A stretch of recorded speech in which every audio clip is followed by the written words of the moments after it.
that hate him to their face, Yes, to sir. destroy them. He will not be slack to him that hated him. He will repay him to his face. Don't worry about people always talking about you, telling you strange. I mean, just going off because we are black people. We are the Israelites. Don't worry about that. Go through that. God gonna protect you. You got to go through a little something. It ain't gonna be peaches and cream around here. But ultimately, keep your eyes on the prize. He said, I'm going to repay them for what they doing. I'm going to repay them. Don't worry about it. You don't get your hands dirty with this. You just do what they say, and when they say it, as long as it's not violating the law. Police say, get on the ground, you get on the ground. Police say, sit on the ground, you sit on the ground. Don't say nothing to them, because they want to kill you. Quick. Go ahead. Verse 11. Thou shalt therefore keep the commandments and the statutes and the judgments which I command thee this day to do them. That's it. Let's go to Joshua chapter 24. Let's see how Jesus fights for Israel. Where? Joshua chapter 24. Joshua chapter 24. You got to worry about that. He shall make you have peace with your enemies if you follow my word.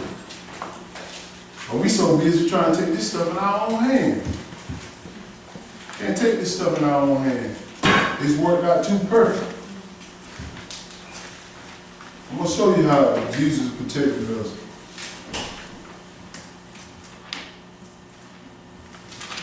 Joshua 24, we'll start at verse 1. Then we're going to skip to 3. See, sometimes you got to reassure your brain of how things went back then. Because the word of God ain't being preached right in the world today at all. They're just giving you this watered down version. All you got to believe it. All you got to do for God to protect you, this is what the word says. Confess that Jesus Christ is Lord, and you say. Jesus said, even the devils know that my name is Jesus. And they believe, and they sing him. Are they saved? You're not saved because of what you say out your mouth. That's part of it. And you won't be saved to the end. But you got to follow this word to show God that, yes, I believe what you're saying. Then we might have an opportunity to be saved. At the end. People kill me when they say, I've been saved since I've been 19, 20. You ain't saved. Read that to me. Matthew chapter 24 says, he that endureth to the end shall be saved. Whether it be the end of your life or whether it be the end when Christ comes back. That's the only way you're going to be saved, y'all. We are looking for that promise to be saved at the end. But listen to what he say here, how he protects us. I want y'all to get into this in your mind. So when you're going through these hardships and you see how God protected Israel. I'll read verse 1 and jump to 3. Go ahead.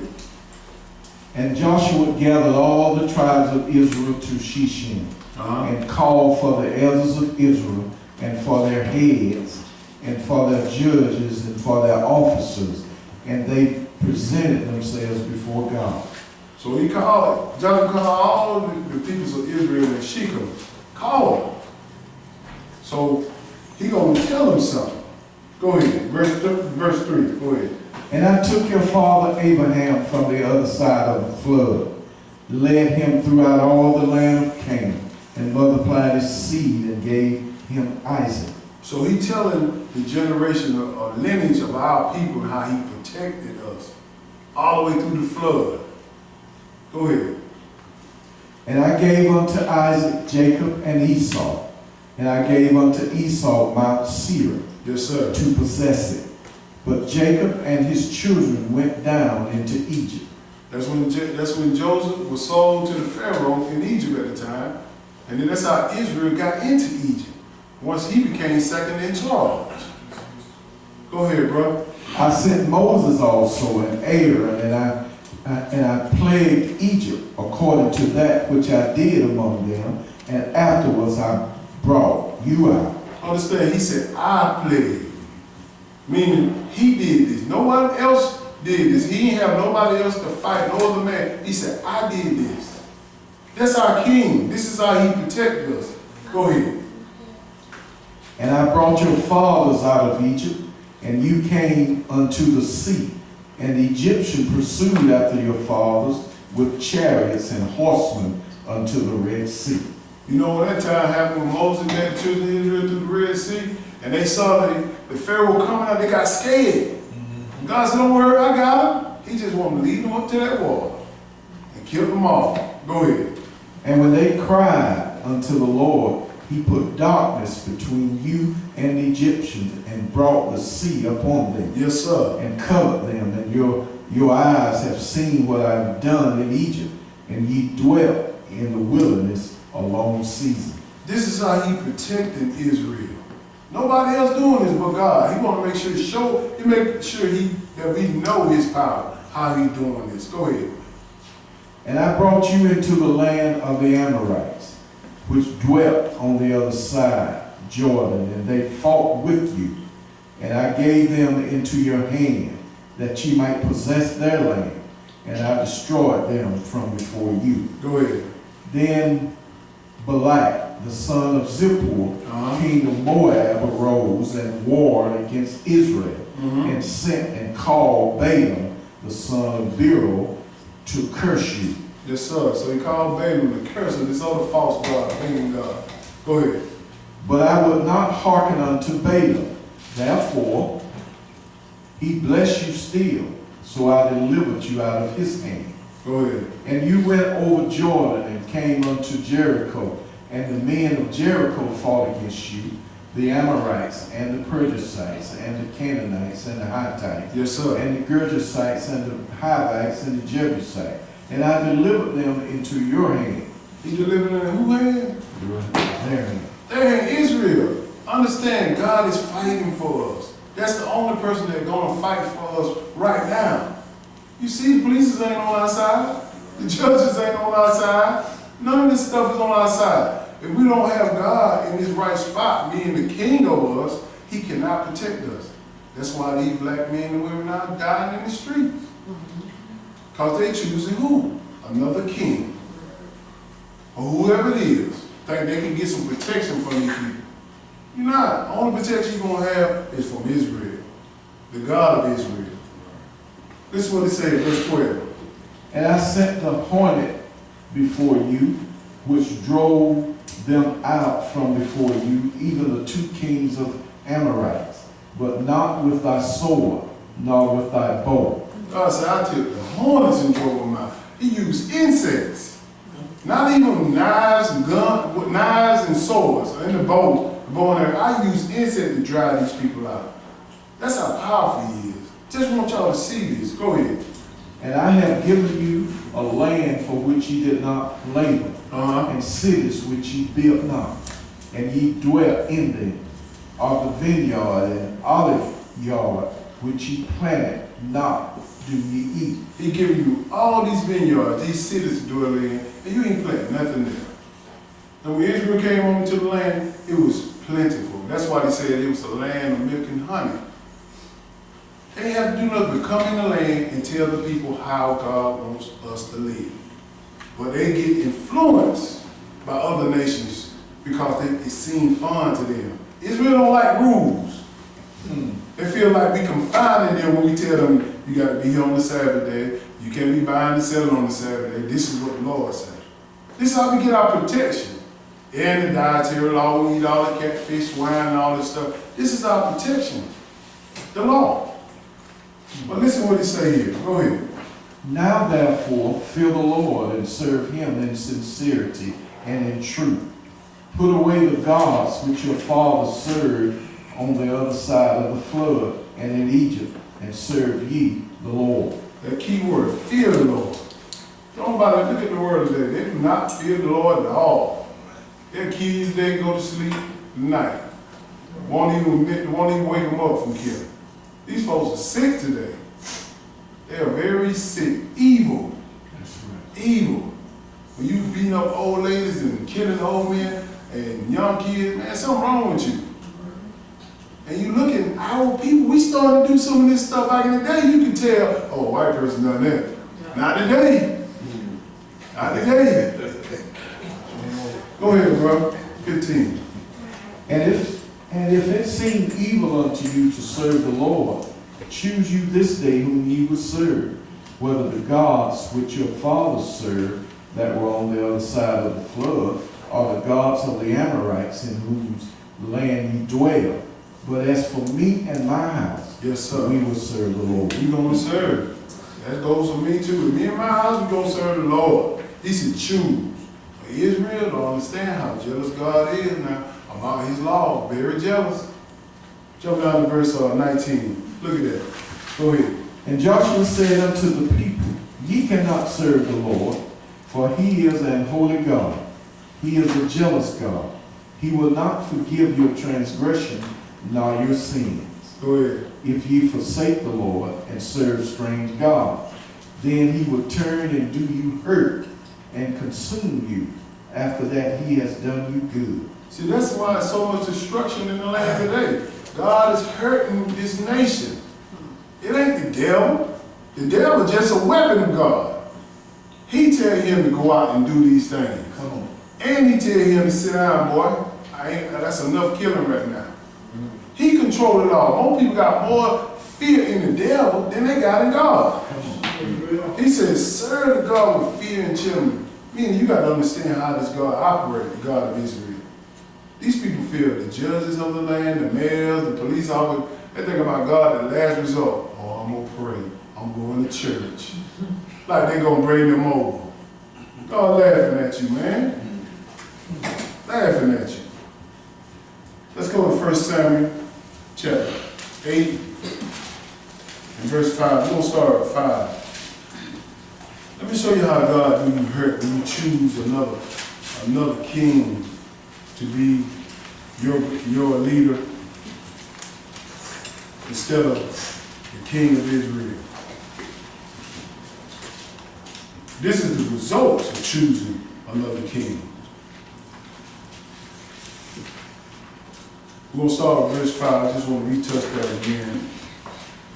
I'm going to read through it. I'm going to show you that when you make a covenant with this land, God said, okay, this is what you want, I'm going to give it to you. I'm going to give it to you. Go ahead, verse 5. And said unto him, behold, thou art old, and thy sons walk not in thy ways. Now make us a king to judge us like all the nations. But the thing displeased Samuel when they said, give us a king to judge us. And Samuel prayed unto the Lord. And the Lord said unto Samuel, hearken unto the voice of the people in all that they say unto thee. For they have not rejected thee, but they have rejected me. Yes, sir. That I should not reign over them. See, they rejected God, the King of Israel, Jesus. Go ahead. According to all the works which they have done since the day that I brought them up out of Egypt, even unto this day, wherewith they have forsaken me and served other gods. So do they also unto thee. Y'all know how the children of Israel, when they came out of Egypt, they was in the wilderness for what, 40 years? And they started to, Moses, you need to take us back over there. We're going to die over here of thirst. They were about going back to bondage. Want to go back to Pharaoh instead of keeping Jesus as their king or God. Well, listen what he say here. Because they rejected me, I'm going to reject them. Go ahead. Now therefore hearken unto their voice, howbeit yet protested Solomon solemnly unto them, and show them the manner of the king that shall reign over them. He said, I'm going to show them the manner of the king that they chose to reign over them. Go ahead. And Samuel told all the words of the Lord unto the people that asked of him a king. And he said, this would be the manner of the king that shall reign over you. He would take your sons and appoint them for himself, for his chariots, and to be his horsemen, and some shall run before his chariots. Wait a minute. He telling about this king characteristics. These nations all over the world got the same protocol. This is Barack Obama, the President of the United States. His title is Commander-in-Chief. Every president of the United States, they command the military. He said, I will take your sons. He said he would take your sons and appoint them himself his chariots. This is what the Commander-in-Chief does. And they think they're coming up with all that. All this stuff already been written anyway. He commands. Everybody salute him. Why? Because he commanded the military. This is what Jesus said right here. I'm going to give you a king. And that's what they want a king like all the other nations. This is what he does. And not no bad play on Barack. He just sitting in Satan's seat. That's all it is. Every president got the same protocol. Just want to show you how they respect this dude, or any president. He got control over everything. He said, I will give your sons and your daughters also over to him. And kids today, I tell you, if you're thinking about going to the military, you better give yourself a second thought about this stuff. Because they're using you to carry out their devious deeds in the world. Half of these people, I ain't gonna say too much, but half of these nations, they ain't really did nothing else. They're just raping all these continents. And this is what's gonna happen to you if you serve it, coming back in a box. And he right there saluting you. You did a good job, son. But you did. Go ahead, bro, read that. Verse 10. Go back to 9 and read verse 10. Go read verse 11. And he said, this would be the manner of the king that shall reign over you. He will take your sons and appoint them for himself, Yes, for sir. his chariot, and to be his horsemen, and some shall run before his chariot. Yes, sir. Go And ahead. he will appoint him captains over thousands and captains over fifties, and will set them to ear his ground. He will set them captains over thousands. Meaning that this is military warfare right here. Go ahead, finish that. And to reap his harvest, and to make his instruments of war, and instruments of his chariots. Understand, instrument of war talking about the guns. The chariots talking about the tanks. See, back in the day, some of them, they didn't know what a tank was and all. They did the best they could. Only thing that resembled a tank to them is a chariot. When they go into battle, they always have chariots. You talking about the chariot that have wheels, the guns, the helicopters, all this stuff is instruments of warfare. He said, if you want to choose this king, this is what he's going to do your sons and daughters. He's going to use him or her for his benefit only. And a lot of our brothers and sisters come back in pine boxes dead.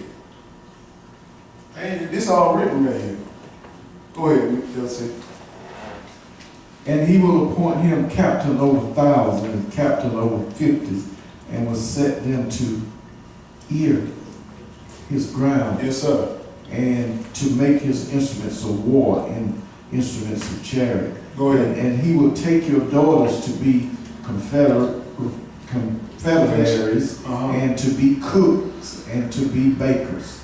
It's just people that going to serve him, cooking, whatever they want to do, making ointments, perfumes, and all that's confederaries. They're just talking about making different types of spices and ointments. This will go be their job. But go ahead. And he will take your fields and your vineyards and your olive yards, even the best of them, and give them to his servants. And he will who? His servants. Right. Go ahead. And he will take the tenth of your seed and of your vineyard, and give to his officers and to his servants. Who pay the military? We do. The taxpayers. That's what he's talking about. Whatever money that you make on your check, they're taking it out for them. They're going to make sure they're taken care of. Give them government houses. Make sure they got food to eat. All of this for his bidding. This is the king that you chose. This is his protocol. All the kings of the earth, we talking about Russia, we talking about North Korea, all of them got the same protocol. Ain't no different. This is what God said he was going to do. But we get so caught up in the thing, and make it even more interesting how they try to break the economy so they can get the military strong. Most kids today, they ain't got the mentality enough to say, well, okay, I'm gonna start my own business, I'm gonna do anything. I talk to kids all the time, ask, what you gonna do? Well, I'm gonna go to the military. I said, why? I ain't no jobs out here. And they got this in their mind already, with the recruiters coming to school and everything. Understand what you signed up for, that's all I'm telling you. One day you're gonna put your life on the line. And when you start talking about dying, they say, no, I ain't signed up for that. I'm gonna be in whatever. I'm gonna be a cook. I'm gonna be in a doctor. Man, you gonna go in that war, whatever it is. I'm just telling you what you signed up for. That's your job. That's your fault. Whatever you choose. But this is what he's talking about. Go ahead, bro. Verse 16.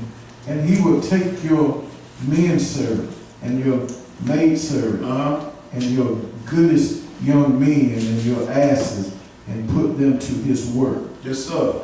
He will take the tenth of your sheep, and ye shall be his servant. Believe me, what they call it, eminent domain.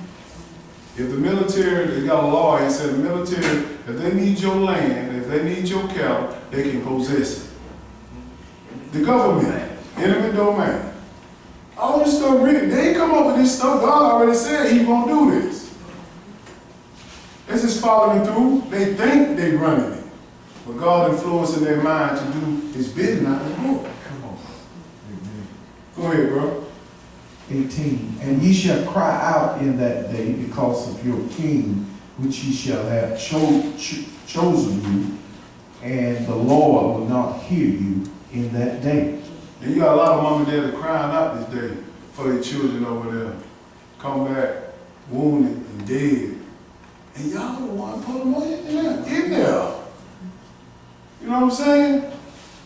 I'm just telling you what the book say right here. They're going to cry out for this. These people, these folks ain't doing nothing to America. America attacking them. But I'm going to stop for you. Sue me or something. But anyway, keep going. Nevertheless, the people refused to obey the voice of Samuel, and they said, Nay, but we will have a king over us. See what I'm saying? You're going to have a king. God always give you the curses on the flip side of it. He tell you you're going to be blessed with this if you serve him. Then on the flip side, he's going to give you the curse. Just like in Deuteronomy chapter 28. Same thing. Go ahead. That we also may be like all the nations, and that our king may judge us and go out before us and fight our battle. They still want to be like the other nations. Still want to be like the other nations. This is what's going on. Just won't choose Jesus as their king. They want to choose these other nations, set up men to take them to war and fight for them. Because a lot of times people want to control people. And when you follow God's word, it ain't going to be controlled. He's going to do the controlling. Go ahead, brother. And Samuel heard all the words of the people, and he rehearsed them in the ears of the Lord. So Samuel heard all the words, and he came back and told the Lord, hey, this is what they said they want. He said, okay, go ahead. And the Lord said to Samuel, Hearken unto their voice, and make them a king. And Samuel said unto the men of Israel, Go ye every man unto his city. He gave him a king. And we're going to find out who that king was he gave. But let's go to Daniel chapter 2. God give you what you want now. And I'm going to show you how God chooses king. Did they make the choice or did God okay it? He okayed it. I just want to show you how getting so involved in this president election or electing anybody that you really don't have a major play in it, to tell you the truth. Even with the electoral college that we understood in college, understand about electoral college, you can have, a president can have all the popular votes, but if he don't get the Senate votes, he's not going to be president. Just like when Al Gore ran, he won the popular vote, he went to bed thinking he was the president. And woke up, Bush had another thing in mind. He said, Jeff, get down there in Florida and get them votes for me. And Bush, George W. Bush was president. We ain't controlling nothing, man. We ain't controlling nothing. Daniel chapter 2, verse 19. Let me show you something here. How God do it. I just don't want you to get so caught up in the word. God said, be in the word, but not of the word. Daniel chapter 2, verse 19. Go ahead, brother. Then was the secret revealed unto Daniel in a night vision. Then Daniel blessed the God of heaven. Understand, this is time when Nebuchadnezzar had a dream and he couldn't interpret. And he had to go to who? The Israelite to get it interpreted. He didn't know what was going on. He gave him a dream about a statue. The head of gold, the breastplate of silver, the thighs of clay, brass, and then clay. This is just telling you the Gentile nations as we know about. Go ahead. Daniel answered and said, Blessed be the name of God forever and ever. For wisdom and might are his. And he changes the times and the season. Understand what he's saying here. This is what God does. Don't think, I keep emphasizing, you don't elect nobody, he elects. Listen what he said here.